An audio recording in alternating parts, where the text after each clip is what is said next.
Oi gente, paz seja convosco, eu sou o Rodrigo Amorim, pastor auxiliar da Quadrangular Ecoville, do Ministério do Pastor Rogério Amorim, e é uma alegria, um privilégio, um prazer muito grande poder falar com você no dia de hoje, e o desejo do meu coração é que Deus possa abençoar você, que Deus possa falar com você através desses minutos em que vamos transmitir a palavra de Deus, nesses minutos em que vamos transmitir um pouco da revelação da Escritura Sagrada para você. E eu começo falando do texto do livro de 1 Samuel, no capítulo 1, versículo 2. Tinha ele duas mulheres, uma se chamava Ana e outra Penina. Penina tinha filhos, Ana, porém, não tinha filhos. A palavra de Deus nos fala sobre uma família, de uma luta dentro de uma família. Na verdade, por que não dizer uma guerra dentro de uma família? Um homem chamado Eucana, casado com Ana e com Penina. Por que casado com duas mulheres? Vale dizer, gente, que naquela época podia ter duas mulheres e hoje não pode não, viu? Porque segundo o código da Hammurabi, o homem que casasse com uma mulher e esta mesma não lhe pudesse dar filhos, ele estava, pela lei, credenciado e autorizado a poder casar e obter um segundo casamento, uma segunda mulher que pudesse lhe dar filhos. Agora, eu fico aqui pensando, muitas verdades vêm na minha mente nesse texto, quando eu leio esse texto. Já é difícil para nós, atenção homens que estão me ouvindo, estão me assistindo nessa manhã, para nós já é difícil conviver com uma. Para pensar, conviver com duas mulheres dentro de casa. E o pior, duas mulheres rixosas, uma se vangloriando sobre a outra, uma irritando a outra, porque a Bíblia diz que Penina irritava Ana excessivamente. Por quê? Porque Ana não podia ter filhos. Ana, na verdade, ela não podia conceber filhos. E Penina dava muitos filhos para o seu marido. E aquilo irritava Ana e deixava Penina muito feliz. Mas a Bíblia Sagrada nos diz que o coração do homem, que o coração do marido estava com Ana. E o cara tinha uma autoestima tão grande que ele chega a argumentar com a Ana: mas eu não te sou melhor do que tantos filhos? Mas a verdade é, gente, que eu aprendo com esse texto sagrado, podemos aprender muitas lições, extrair muitas lições para a nossa vida, com a vida de Ana. No retrato desta mulher, nós podemos perceber a vida de muitas pessoas hoje aqui na terra.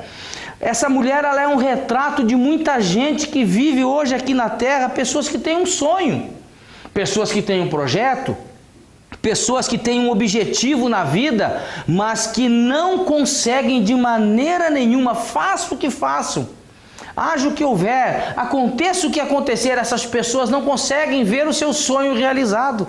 Essas pessoas, elas não conseguem ver chegar no seu objetivo. E aí elas ficam decepcionadas, elas ficam frustradas como a Ana. Principalmente porque é muito triste, gente, você ter um sonho e você vê ele acontecer na vida do vizinho.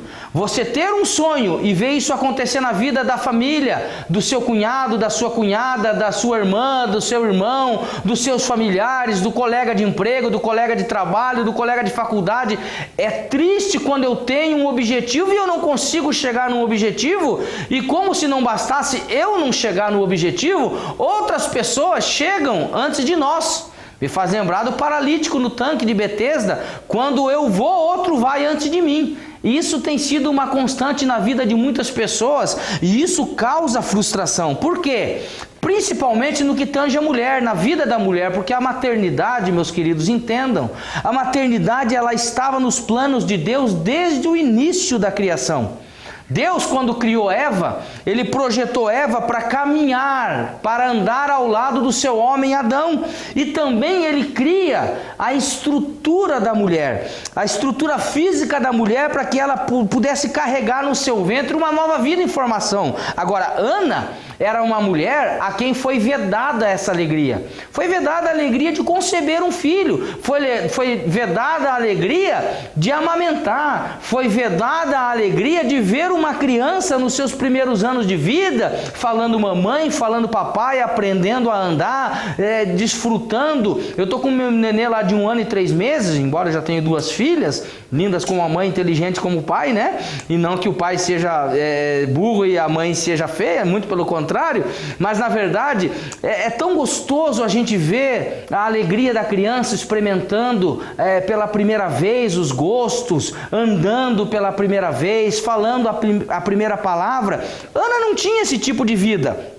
Ela podia ver isso na vida da sua rival, que ficava inclusive por detrás. Eu fico pensando que ela ficava olhando, amamentando a criança e fazendo afronta para Ana. E isso era uma grande tristeza, né? Em outras palavras, eu posso dizer aqui que o sonho da Ana é o sonho de muita gente hoje, conceber algo, alguma coisa que venha melhorar a sua vida, concluir um estudo, concluir uma faculdade, melhorar de vida, comprar um carro novo, comprar uma casa nova, casar, quem sabe. O sonho de Ana era um sonho típico de todas as mulheres da época, mas ela não conseguia ver isso realizado. Então nós temos aqui uma mulher com problemas. Uma mulher cheia de problemas, quem sabe como você que me assiste nesse dia. Quem sabe como você que me ouve no dia de hoje. Uma pessoa atribulada, uma pessoa cheia de problemas, uma pessoa cheia de angústia. Esse capítulo 1 do livro de 1 Samuel, ele nos descreve com riqueza de detalhes os infortúnios desta mulher. Ela era humilhada pela sua rival. Quantas vezes, gente, nós nos sentimos humilhados porque não conseguimos? Quantas vezes nós nos sentimos humilhados porque não conseguimos chegar lá? Quantas vezes nós nos sentimos humilhados porque não conseguimos comprar um presente para nossa criança, comprar um presente desejado para o filho, melhorar a vida dos nossos parentes, da nossa esposa, dos nossos filhos? Quantas vezes nós nos sentimos humilhados porque o outro tem, porque eu não tenho? Né? Deus não havia concebido a graça dessa mulher conceber uma criança. Era uma mulher atribulada de espírito, era uma mulher cheia de ansiedade, era uma mulher cheia de aflição. E a Bíblia diz, no capítulo 34, versículo 19 do livro de Salmos, diz assim: muitas são as aflições do justo, mas o Senhor o livra de todas. E eu quero fazer uma pergunta para você nesse dia. Você está sendo humilhado por alguém? Você se sente humilhado por alguém? Você é uma pessoa ansiosa, você é uma pessoa aflita? Então, gente, a primeira coisa que eu aprendo aqui, nesta verdade do texto sagrado que nós lemos, que Ana era uma mulher com problemas, exatamente igual a você que me ouve nesse dia. Uma pessoa com problemas. Mas aí eu vou para o segundo ponto dessa palavra. Eu consigo perceber na vida desta mulher uma vida de oração, porque no versículo de número 10 a Bíblia diz: levantou-se Ana e com amargura de alma orou ao Senhor. Essa mulher tinha uma vida de oração, uma vida de adoração, uma vida pautada na oração. Ela era uma mulher crente, ela era uma mulher, como se diz, chamar evangélica, né? Ana subiu à casa de Deus e ali ela se colocou diante do altar e orou pedindo um filho, não abrindo mão da bênção, mesmo amargurada, mesmo triste, mesmo angustiada, ela não abriu mão da bênção. Ela foi aonde? A casa de Deus. E eu preciso dizer nesse dia que o lugar aonde você está revela aquilo que você está procurando. O lugar aonde você está revela aquilo que você está procurando. E Ana foi para a casa de Deus, e por estar na casa de Deus, ela falou com Deus, e Deus a ouviu. Em vez dela reclamar da sua sorte ingrata, em vez dela reclamar da sua situação de vida, ela buscou consolo aonde? No Senhor. Ela buscou consolo nas novelas? Não. Ela buscou consolo na opinião das pessoas? Não. Ela buscou consolo no conselho do ímpio? Não. Como diz a Escritura, que nós não devemos buscar consolo e conselho nos ímpios, lá no Salmo 1, bem-aventurado o homem. Homem aqui não quer identificar o gênero homem, mas ele está falando homem e mulher. Ele está falando do homem e da mulher. Bem-aventurado o varão que não anda segundo o conselho dos ímpios. O grande problema de muita gente hoje, dentro da igreja inclusive, é que eles estão andando no conselho do ímpio, é que eles estão andando no conselho do mundo, é que eles estão andando pela cabeça do mundo. Pasme vocês, existem pessoas que se dizem chamar crentes, Ah, eu sou evangélico, mas ela não sai de casa sem dar uma olhada no horóscopo. Ela não sai de casa sem ouvir o horóscopo que tem para ela naquele dia, mas ela não é capaz de ir para a Escritura Sagrada, ela não é capaz de dobrar os joelhos pela manhã e buscar a Deus, e falar com Deus, e buscar a presença de Deus. Ana foi na casa de Deus e diante de uma situação de aflição, ela orou a Deus, e a palavra de Deus ela está recheada de homens e mulheres que no momento de aflição, no momento de angústia, usaram a oração como uma ferramenta para trazer à existência um milagre. Olhe para Moisés, por exemplo, diante de um mar vermelho, tinha acabado de tirar o povo de Israel do Egito. Muitos hebreus saindo do Egito, saindo da escravidão do Egito, agora caminham pelo deserto. Tem um mar na frente, o exército do faraó atrás. Para onde eu vou correr se eu não sei o que fazer? É como diz a música, como é que é? Se ficar o bicho pega, se correr o bicho... não sei, mais ou menos por aí. Não sei muito bem esses chavões aí. Mas a verdade é essa. E Moisés, diante de uma situação de aflição, porque tinha um monte de gente murmurando, irmãos... Querido telespectador, não existe nada pior na vida do que conviver com gente murmuradora. E Moisés conviveu com gente murmuradora, mas ele orou a Deus, e Deus falou, diga ao povo, diga aos filhos de Israel que marchem. Ezequias, quando estava enfermo, e Isaías entra na sua casa e dá um decreto de morte, ele não se convenceu, ele foi para onde? Para a presença de Deus. E Deus acrescentou mais 15 anos à sua vida. Daniel, quando tinha um decreto de morte sobre a sua vida, cova dos leões, o que ele fez? Como antes ele fazia, foi para a presença de Deus orar. Jesus, em várias ocasiões, inclusive sozinho, ele orava à parte. E eu, nesse dia, eu quero convidar você a orar. Você que é crente, você que é de Jesus, você precisa orar, assim como Ana, para que o milagre venha, para que a graça de Deus venha sobre a tua vida, e porque o teu sonho se torne realidade, depende de uma oração, depende da fé. Ore, busque a Deus, vá ao lugar certo, à presença de Deus, e lá você vai encontrar o teu milagre. O teu milagre está em boas mãos, está nas mãos de Deus. Daqui a pouco nós vamos conversar um pouquinho mais sobre a palavra de Deus. Deus abençoe a sua vida.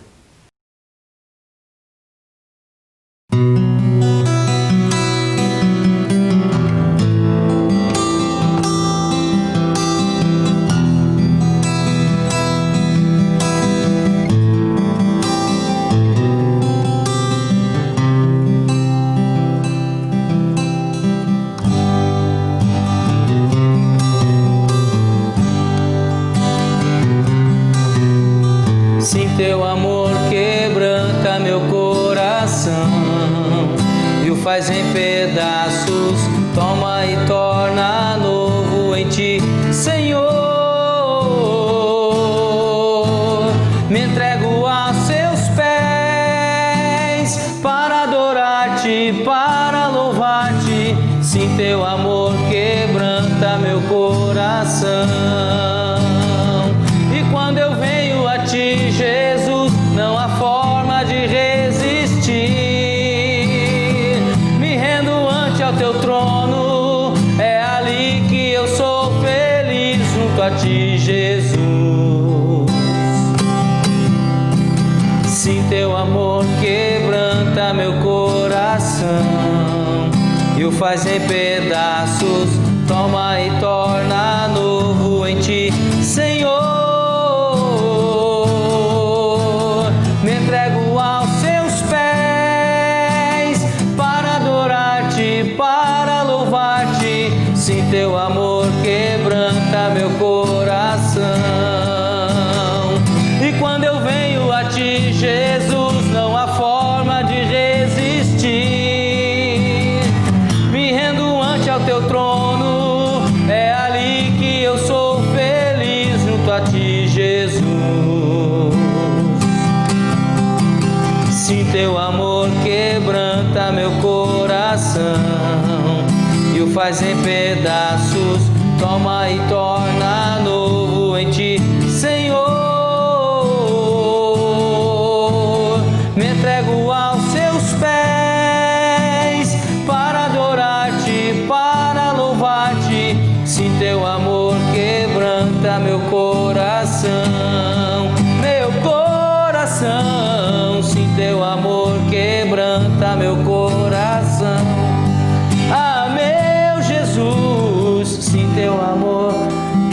aquieta meu coração.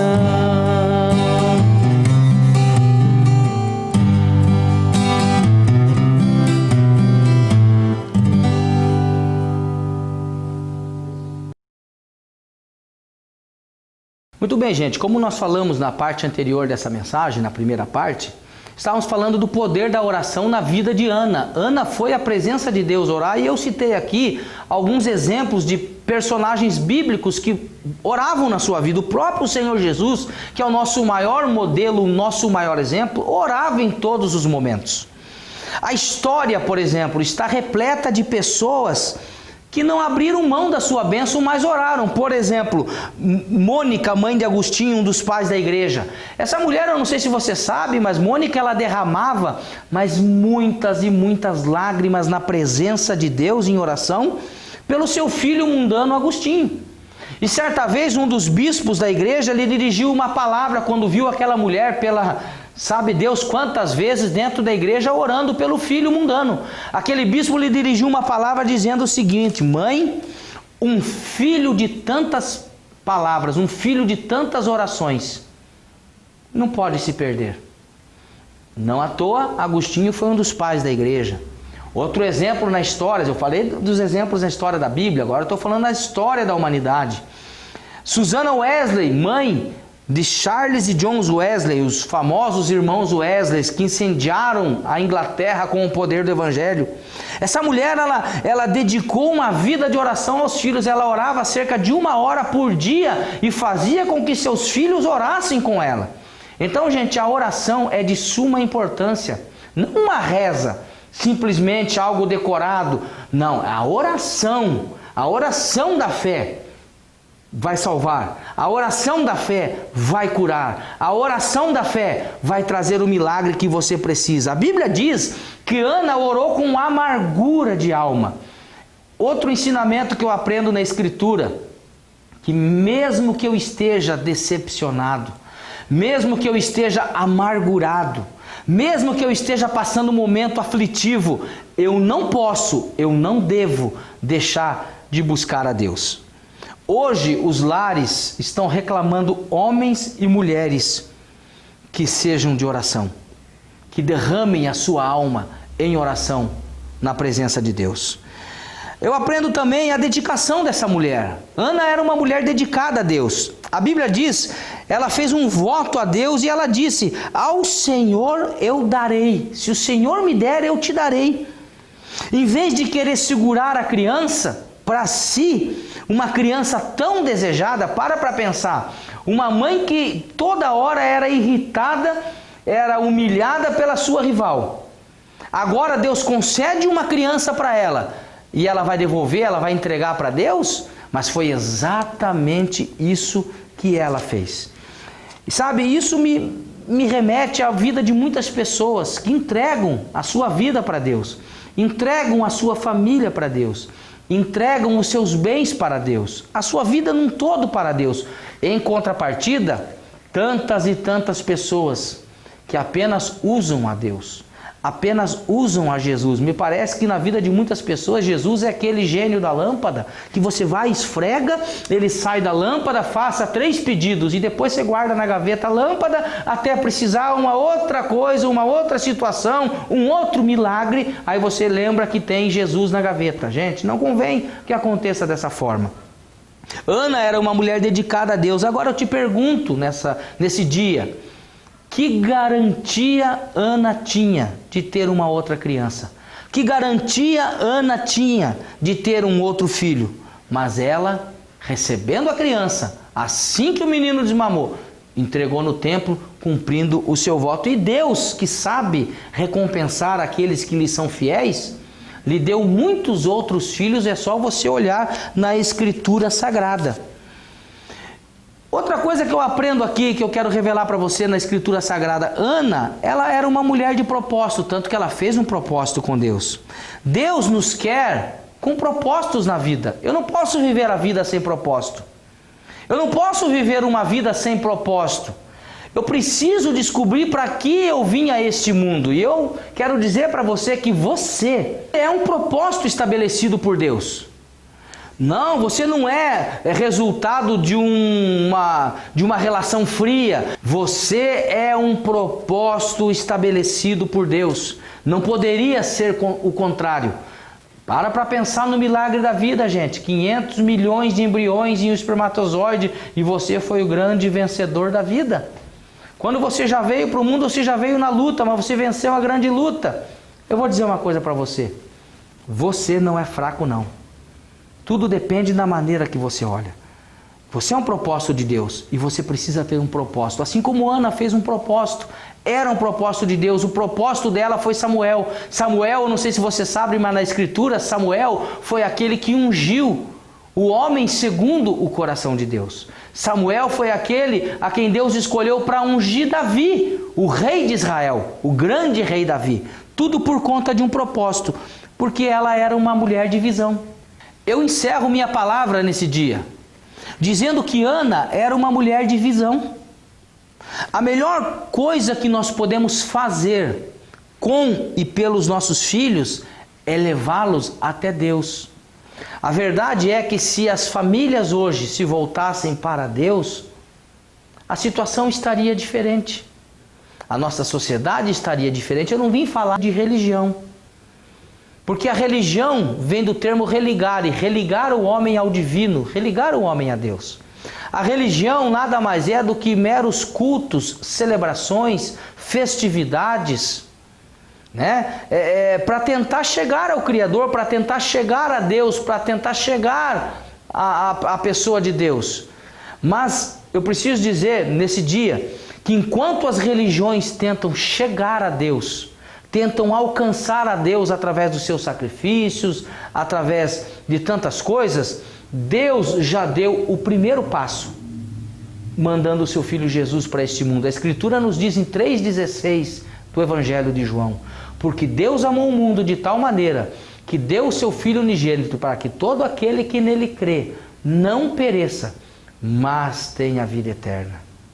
Então, gente, o grande segredo para uma vida de sucesso, o grande segredo para vermos os sonhos que Deus tem colocado no nosso coração se realizarem, é a oração, é a presença de Deus. E nós, como pais, nós temos a obrigação de encaminhar os nossos filhos a Deus, de levar os nossos filhos a Deus.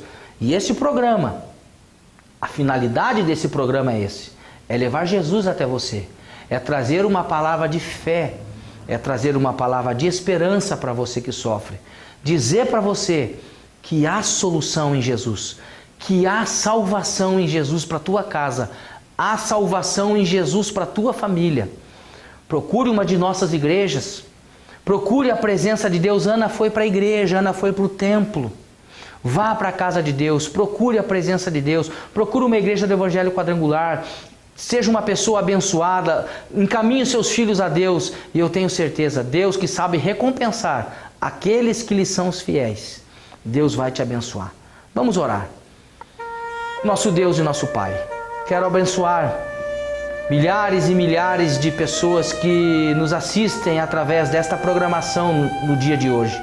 Que a tua bênção, Deus poderoso, se manifeste sobre a vida dos teus filhos. Que o poder da realização se manifeste na vida dos seus filhos, porque agora nós estamos colocando em prática exatamente aquilo que nós falamos aqui, meu Deus. O poder da oração. Eu acredito na oração, meu Pai. A oração move o teu braço a nosso favor. E nesse dia eu quero abençoar a vida do telespectador. Eu quero abençoar a vida dessa pessoa que sofre. Quem sabe com lágrimas nos olhos nesse instante, a ti clama nesse momento, Pai. Chegue até esta pessoa, meu Pai, com um milagre. Meu Deus, manifesta a tua graça dentro do lar. Que neste momento o Senhor possa entrar, o Espírito Santo possa entrar neste coração. O Espírito Santo possa entrar nesta casa, neste quarto, neste leito de enfermidade, neste hospital, aonde quer que eu esteja entrando através desta programação, com a minha oração, com esta palavra, que o Senhor Jesus possa trazer um milagre, que o sonho dessa pessoa se realize, pois nós determinamos o nome poderoso de Jesus. Amém e amém. Deus abençoe a sua vida. Se você quiser nos acompanhar pelas redes sociais, eu tenho uma fanpage lá no Facebook, PR Rodrigo Amorim, ou Pastor Rodrigo Amorim, e no Instagram você vai poder ver a nossa agenda, Aonde nós estamos, o que nós estamos fazendo, por onde nós estamos passando, nossas palavras, enfim, é PR Rodrigo Amorim no Instagram. Deus abençoe a sua vida, um bom dia e viva Cristo em nome de Jesus.